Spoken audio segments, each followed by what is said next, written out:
ଓଡ଼ିଆ ନାଟ୍ୟ ସାହିତ୍ୟର ଜଣେ କୃତବିଦ୍ୟ ସ୍ରଷ୍ଟା ଭାବେ ଜନକବି ଯଦୁମଣି କାନୁନଗୋ ଚିରସ୍ମରଣୀୟ, ବନ୍ଦନୀୟ। ଏକାଧାରରେ ସ୍ୱାଧୀନତା ସଂଗ୍ରାମୀ, କବି, ନାଟ୍ୟ ନିର୍ଦ୍ଦେଶକ, ଅଭିନେତା, ସାମ୍ବାଦିକ ଭାବେ ତାଙ୍କର ଶୃଙ୍ଖଳିତ ଦାୟିତ୍ୱ ନିର୍ବାହ ଯୁଗ ଯୁଗ ପାଇଁ ପ୍ରେରଣାର ଉତ୍ସ। ନଗସପୁରରେ 1916 ମସିହାରେ ଜନ୍ମଲାଭ କରିଥିବା ଏହି ବାଗ୍ମୀ ବ୍ୟକ୍ତିତ୍ୱ ସାରା ଓଡ଼ିଶାର ସୁନାମ ଅର୍ଜନ କରିଥିବା ପୁରାତନ ଯାତ୍ରା ଅନୁଷ୍ଠାନ ଶାରଦା କଳାକୁଞ୍ଜର ମେରୁଦଣ୍ଡ ଥିଲେ।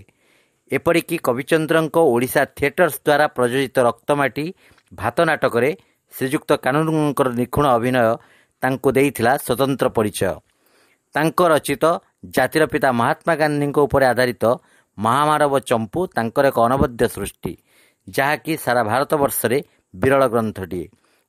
ଏହି ପ୍ରଣମ୍ୟ ବ୍ୟକ୍ତିଙ୍କ ଗୁଣାବଳୀ, ଆଦର୍ଶ, ଗୌରବଗାଥାକୁ ବର୍ଣ୍ଣନା କରିବାକୁ ଯାଇ ପ୍ରାଜ୍ଞ ବ୍ୟକ୍ତିବିଶେଷମାନେ କହନ୍ତି, ଯଦୁମଣି କାନୁନଗୋ ଆମ ଅଞ୍ଚଳର ଜଣେ ଜଣାଶୁଣା ପରିଚିତ ଲୋକ।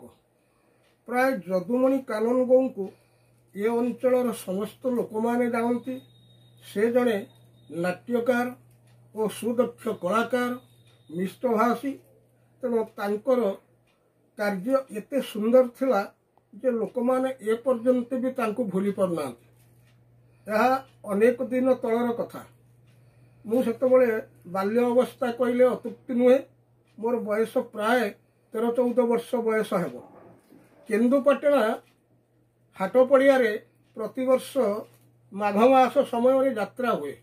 ସେ ଯାତ୍ରା ଉତ୍ସବକୁ ସେ ବର୍ଷ ନଗସପୁର ଏବଂ ସାରୁଅ ସାମ୍ବାଉ ପାଟି ଆସି ନାଚ କରୁଥାନ୍ତି।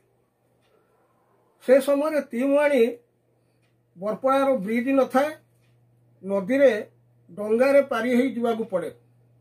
ଆମେ ଯେତେବେଳେ ଡଙ୍ଗାରେ ପାରି ହେଲୁ, ଯଦୁବାବୁ ଆମରି ସହିତ ଡଙ୍ଗାରେ ପାରି ହେଲେ। ସେ ଘରକୁ ଆସିଥିଲେ ସକାଳୁ, ସନ୍ଧ୍ୟାବେଳକୁ ଯାଉଛନ୍ତି ପୁଣି ଯାତ୍ରା ପାଖକୁ ଯିବେ, କେନ୍ଦୁପାଟଣା ଯିବେ। ତେଣୁ ସେ ଆମ ସହିତ ପାରି ହେଲେ। ଆମେ ତାଙ୍କୁ ଜାଣିନୁ ଏଇ ଯଦୁବାବୁ। ତେଣୁ ଆମେ ଯେତେବେଳେ ନାଳବନ୍ଧରେ ଯାଇ ପହଞ୍ଚିଲୁ, ଯଦୁବାବୁ ଆମକୁ ଯେତେବେଳେ ଡଙ୍ଗାରୁ ପାରି ହେଲୁ, ସମସ୍ତେ ନାଳବନ୍ଧରେ ପହଞ୍ଚିଲୁ। ଯଦୁବାବୁ ପଚାରିଲେ, ପିଲା ତୁମେ କେଉଁଠୁ ଆସିଲ, ଯିବ କେଉଁଠିକି? ଆମେ କହିଲୁ, ଆଜ୍ଞା ଆମ ଘର ହେଉଛି ଭଗବାନପୁର।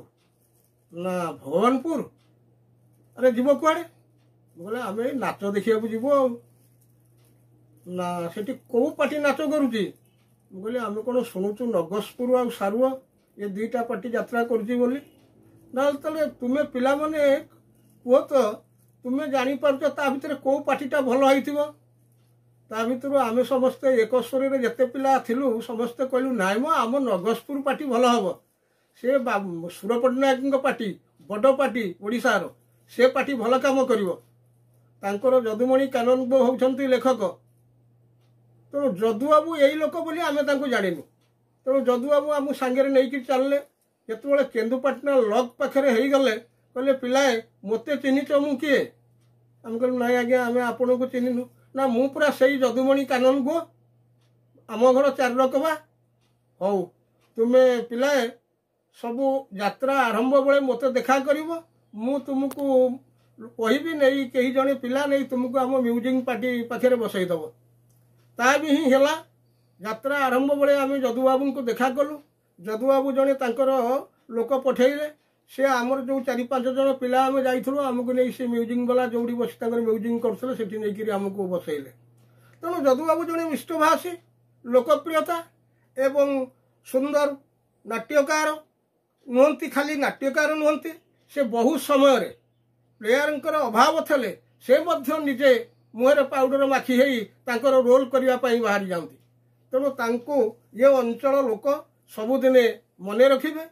ସେ ଏକ ନଭମାର୍ଗର ଏକ ନକ୍ଷତ୍ର କହିଲେ ବି ଏ ଅଞ୍ଚଳ ପାଇଁ ଅତ୍ୟୁକ୍ତି ନୁହେଁ। ତେଣୁ ଯଦୁବାବୁଙ୍କ ପାଇଁ ମୁଁ ଏତିକି କହି ଆଜି ମୋର ଯେଉଁ ବକ୍ତବ୍ୟକୁ ସମାପ୍ତ କରୁଛି।